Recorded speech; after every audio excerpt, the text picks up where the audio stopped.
You ever look back on a relationship and think, what the hell just happened? One moment, you're her everything, her protector, her prize, her soulmate, and then out of nowhere, she's gone, cold, distant, like you were never even real. No closure, no explanation, just silence. You replay every moment, desperate to find the mistake. Did I say the wrong thing? Was I too much? Not enough? But here's the uncomfortable truth most men never hear. She didn't fall out of love with you. She fell out of love with the fantasy she projected onto you. And when you stopped fitting the character in her private movie, she changed the actor, not the script. This isn't about blaming women. It's about finally seeing the game that some of them are unconsciously playing, a game rooted in fantasy, projection, and emotional illusion. And if you don't know how to spot it, you'll keep falling for it, over and over again. This isn't about hate, it's about awareness. Because the moment you understand this dark truth, you stop being a puppet, and you start becoming a man who sees clearly. Let's talk about it. You think you're being noble, that if you just love her hard enough, stay patient long enough, sacrifice deep enough, you can rescue her from her trauma, her past, her chaos. You convince yourself that your devotion is strength, that healing her is your purpose. But what if I told you that's not love? What if that instinct to save her is actually your ego, wrapped in the costume of compassion? What if the real reason you're drawn to her brokenness is because it makes you feel useful, important, needed? Here's the brutal truth. The moment you make yourself her emotional crutch, you lose your spine. She may lean on you, but she will never look up to you, because she doesn't need a therapist in boyfriend's clothing. She needs a man who stands tall, even when she's falling apart. And respect, it vanishes the moment she senses that your identity is built around being her savior. She might cling to you at first, but deep down, she starts to resent the imbalance. You become her project, not her partner. Real love isn't rescuing someone from their shadow. It's walking beside them without losing yourself in their darkness. So ask yourself this: are you helping her heal, or are you just avoiding your own wounds by trying to fix hers? Because if you don't let go of the savior complex, you won't save her. You'll just lose yourself. And no woman is worth that kind of self-abandonment. Modern love often looks more like theater than connection. You're not being seen, you're being watched. You're not expressing truth. You're reciting lines you think will keep the audience clapping. And who is the audience? Her. Her expectations, her fantasies, her projections. So you smile when you want to scream. You agree when you disagree. You mold yourself into the man she wants, not the man you are. And at first, it works. She applauds. She calls you perfect, special, different. But applause is a drug. And the high doesn't last, because eventually the performance exhausts you. You lose track of where the script ends and your real self begins. And one day, when you drop the act just for a second, she looks at you like a stranger, like someone she never really knew, because she didn't. She knew the role, the character, the version of you tailored to her taste.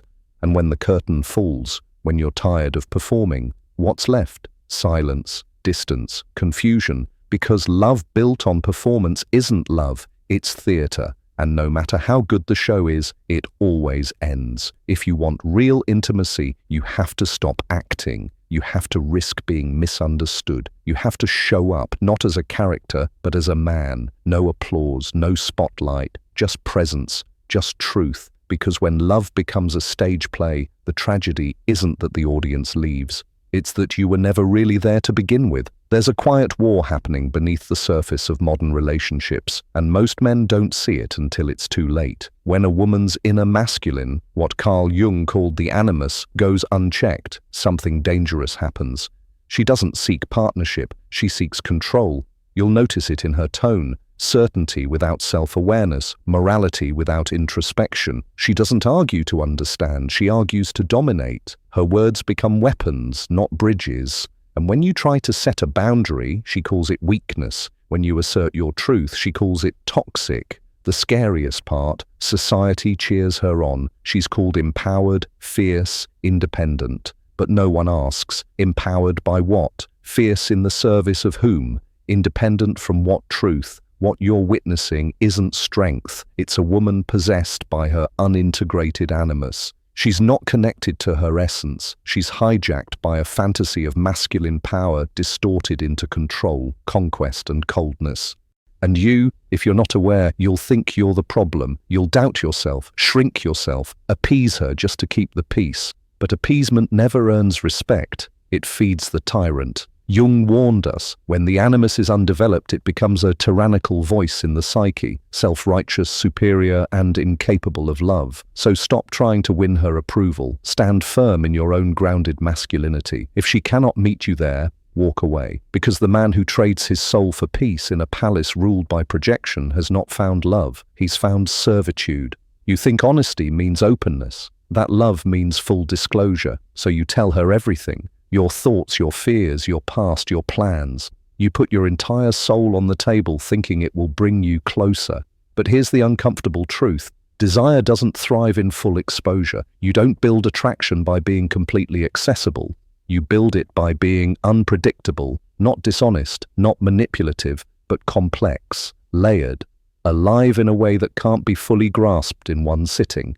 The moment she feels like she has you entirely figured out, your moves, your mind, your mission, that's when the spark starts to die. Not because you're wrong or boring or unworthy, but because the feminine instinct doesn't hunger for what's fully known. It longs for mystery, for pursuit, for the unfolding story. And when you become too available, too eager, too emotionally stripped, you don't become safer, you become forgettable. You kill the very edge that made her curious in the first place. Remember, connection requires truth. But attraction requires tension. And tension isn't built on constant exposure. It's built on rhythm, polarity, space. So stop thinking love means giving everything away. Real connection isn't about being fully seen all the time. It's about being worth discovering, layer by layer, with no rush to the final reveal. Let her wonder, let her earn your truth. Because mystery isn't manipulation, it's magnetism. Most men never see it coming. You think she loves you, your presence, your truth, your essence. But watch closely. What she really loves is how you make her feel. She smiles because you validate her. She leans in because you mirror her ideal. You're not her partner, you're her reflection, a human dopamine dispenser, an emotional fix. And at first it feels magical, the connection, the chemistry, the highs. But what you're caught in isn't intimacy. It's emotional narcissism. She's not bonding with your soul. She's bonding with her fantasy. You're the backdrop for her self-image, the soundtrack for her emotional movie. And the moment your truth stops syncing with her script, she pulls away, quietly, coldly, confused, but only by how the mirror stopped working. You didn't change. You just stopped playing the part. The tragedy, you thought you were being loved, but you were being used. Not maliciously, not always consciously, but used nonetheless. As a tool for self-regulation, not as a partner to meet. This is the illusion modern romance sells. If they feel good with you, it must be love. But Jung warned us, projection feels like magic, right up until it breaks. So ask yourself, is she truly connecting with you, or just with her reflection in your eyes? Because if she disappears the moment you stop being her favorite fantasy, then what you had wasn't love, it was a performance. And she only stayed for the show. It starts small. You compromise to keep the peace. You swallow your truth to avoid conflict. You trade decisiveness for diplomacy, and slowly, almost invisibly, you begin to shrink. You think you're being kind, empathetic, supportive, that this is what modern love demands. But behind the mask of emotional intelligence, something dangerous is happening. You're abandoning your center.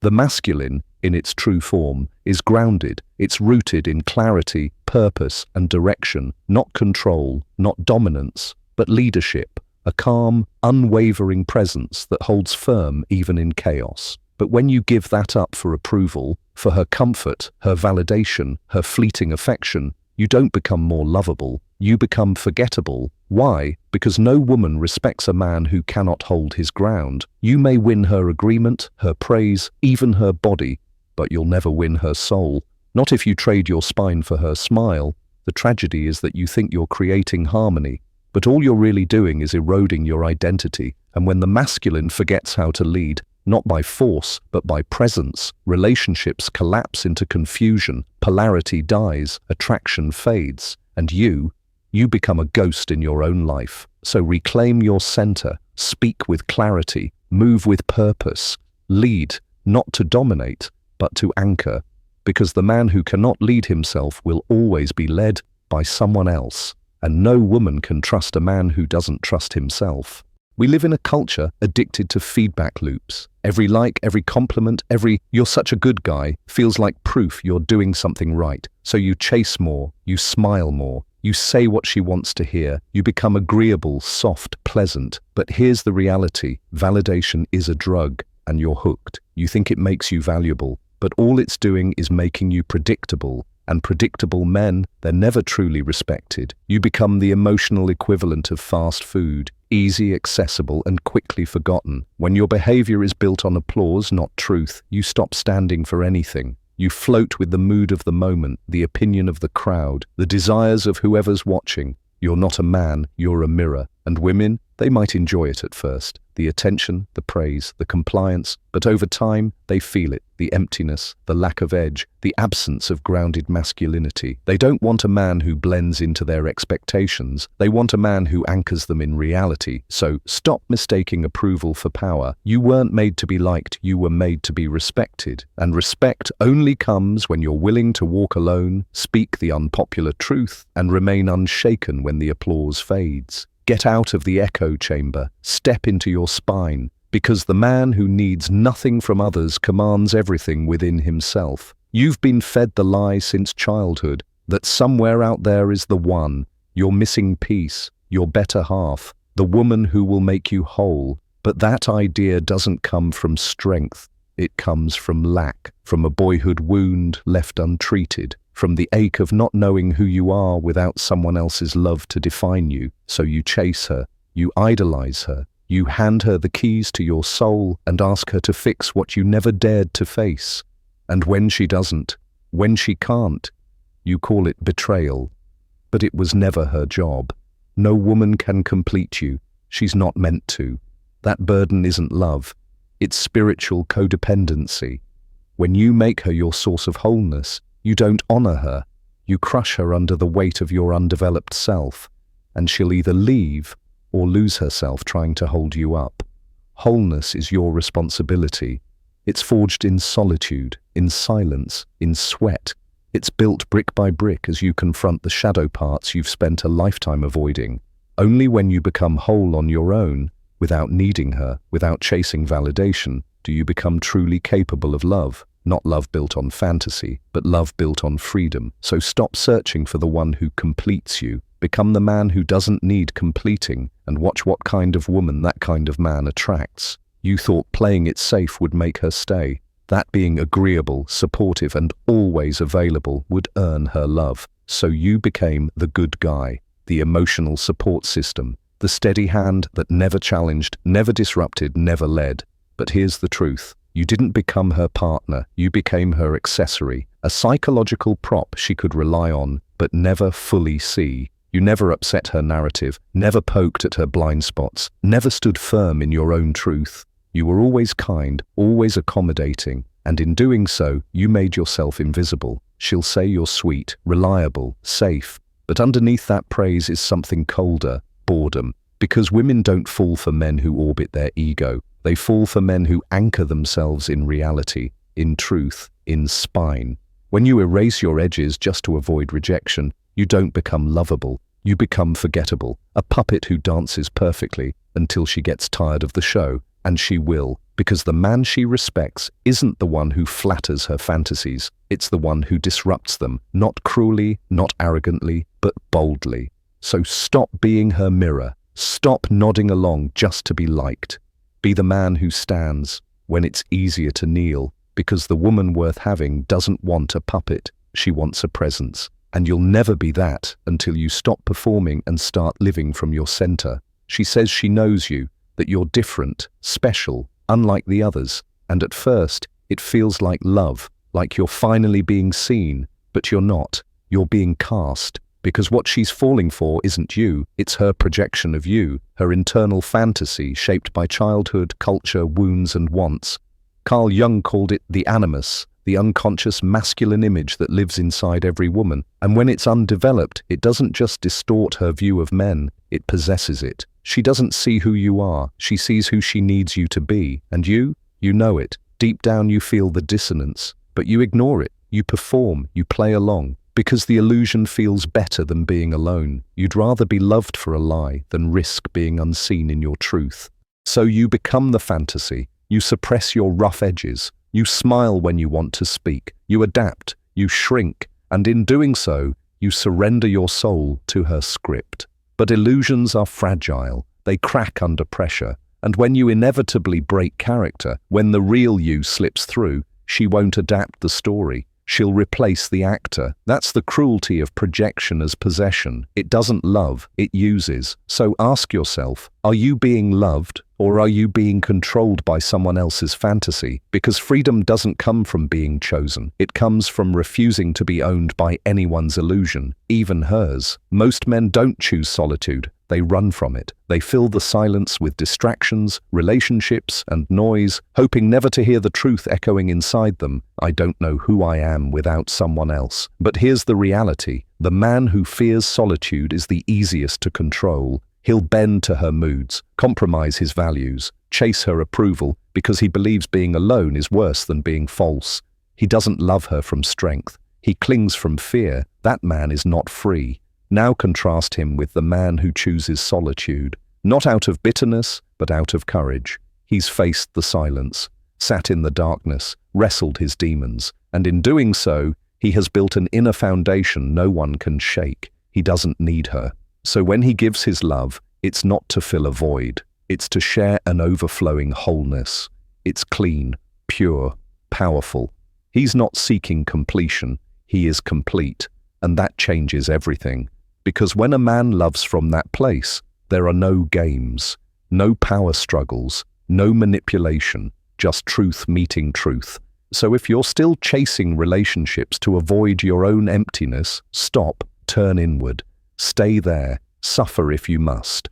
But stay until the silence no longer scares you, because the reward of solitude isn't loneliness, it's unshakable power, and only from that place can a man love without losing himself. There's a moment in every man's journey when he stops performing, he stops seeking approval, stops bending to the script others handed him, and in that stillness, something powerful happens. He becomes a mirror, not the kind that flatters, the kind that reveals. And suddenly, people start to recoil, friends grow distant, women say you've changed, they call you cold, arrogant, too serious, but what they're really feeling is threatened. Because when you're grounded, when your energy is steady, quiet, and unmoved, you expose the chaos they've been hiding under charm, performance, and projection. Your presence shines light on the lies they've told themselves about love, about power, about who they really are, and the world hates that kind of mirror. A grounded man can't be manipulated. He doesn't react, he doesn't chase, he doesn't perform, and that terrifies people who only know how to relate through control, flattery, and need. You unsettle the world, not because you're wrong, but because you've stopped pretending. So when you feel the resistance, don't shrink. When they project fear onto your stillness, don't apologize. Because this is the price of becoming real. You stop being relatable and start becoming revolutionary. Remember, people often hate what they most need, and a grounded man is needed now more than ever. So be the mirror. Let them flinch, let them judge. Because in a world of masks, your presence is the most dangerous truth of all. We live in a culture that flatters women with dangerous lies. They're told they are emotionally superior by nature, that they're more intuitive, more in tune, more evolved, that their feelings are truth and their instincts are wisdom. But Carl Jung saw through that. He called it what it is, a myth. And like all myths, it's comforting, but it's also a cage. Because when you tell someone they are already whole, already right, already complete, you rob them of the impulse to grow. You hand them praise in place of transformation, validation instead of evolution. This isn't empowerment, it's emotional infantilism. And the result? A generation of women who are praised for their emotionality but never challenged to develop emotional maturity. Women who moralize without reflection, accuse without evidence, and collapse into victimhood the moment they're held accountable. Why? Because society has convinced them that growth is for men, that shadow work is optional, that the masculine must evolve, but the feminine already has. Jung warned, when a woman avoids her inner darkness, her animus, her ego, her shadow, she projects it onto men. She blames them for what she refuses to face in herself, and men, unaware, accept the guilt. They apologize for things they never did. They perform to earn love that was never real. But it's time to stop romanticizing emotional chaos as divine femininity, because true wholeness, for both men and women, only begins when the illusions are shattered and the real inner work begins. You were taught to be a provider, a protector, a problem solver, to earn love by being useful. And somewhere along the way, that conditioning got twisted into identity. You began to believe that if you weren't needed, you had no value. So you became the fixer, the helper, the man who's always there, reliable, selfless, invisible. But here's the truth no one told you. Usefulness is not worth. It's servitude in disguise, a performance that says, if I'm indispensable, maybe she'll stay. But real power, true masculine freedom, doesn't come from being needed. It comes from being complete within yourself. Because when your self-worth depends on being necessary, you are always at the mercy of someone else's need. And the moment they don't need you, you crumble. Not because you lost them, but because you never found yourself.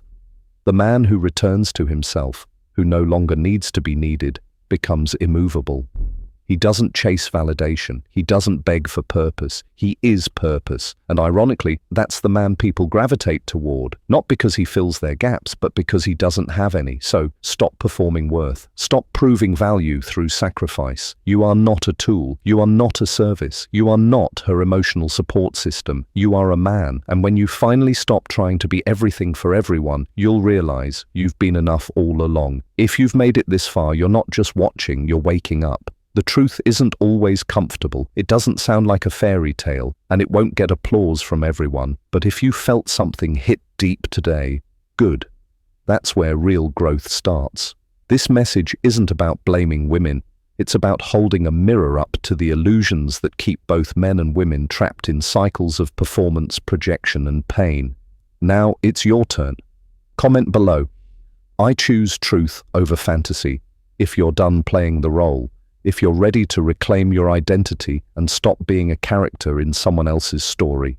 And don't forget, like, share, and subscribe, especially if you know a man who needs to hear this. Your support doesn't just grow this channel, it helps wake up the next man still stuck in the illusion. You're not alone in this, you're part of a movement. Until next time, stand strong, stay grounded, and never trade your truth for her fantasy.